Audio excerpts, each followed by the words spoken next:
I'm letting you in on 5 tried and tested life-changing hacks that will up your baking game. Let's get started.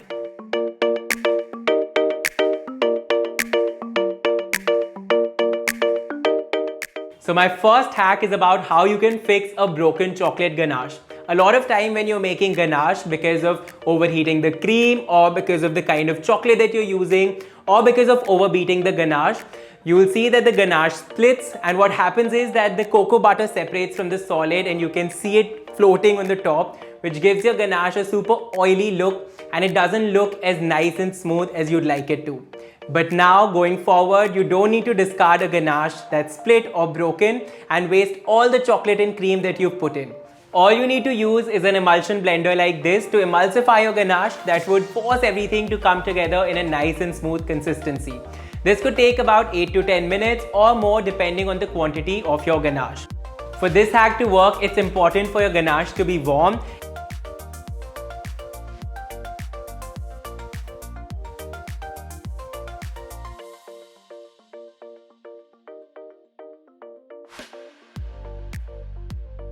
And if it doesn't work for whatever reason, another thing you can try doing is adding small quantities of skim milk or low-fat milk in batches into your ganache and mixing it really well until it all comes together. My next hack is for everybody who struggles with oily cupcake liners, and the easiest way to avoid that is just by adding a few grains of rice in your cupcake tray before adding the cupcake liner. So to show you the difference, I am going to bake 2 cupcakes today using the same batter and the same cupcake liners, and I'll be adding the rice only under one of these. So what happens here is that the rice absorbs moisture and that prevents your cupcake liners from becoming oily. My next hack is for anybody who doesn't have access to parchment paper, and this is the most foolproof way of preventing your cake from sticking to the pan by making a paste that we call cake goop. All you need to do is to combine some melted butter, some vegetable oil and cocoa powder together to form a smooth paste.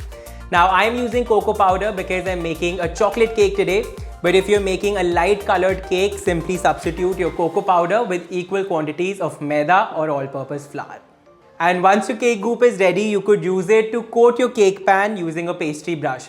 If you like, you could double the quantity, triple the quantity and make a bigger batch. Store it in the fridge in your jar, and before you want to use it, just microwave it for a few seconds and you'd be able to spread it out nicely. And once your cake bakes completely and cools down, you will see that you'd be able to demold it like magic, all thanks to our cake goop. Now moving on to the next hack, and this is for everybody who struggles to get the perfectly shaped cookie. This is what you need to do. Once your cookies are out of the oven and still extremely soft and warm, you could use a cake ring or a tart ring like this to shape the cookies until they're perfectly round and ready for your Instagram feed.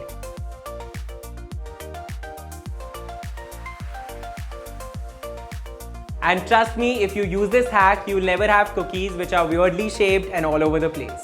My next hack is for anybody who loves a rustic crack on their loaf cake just like I do. And the only thing you need to achieve it is some butter. Just take some butter, soften it in the microwave, transfer it into your piping bag and use it to draw a line of butter on your batter.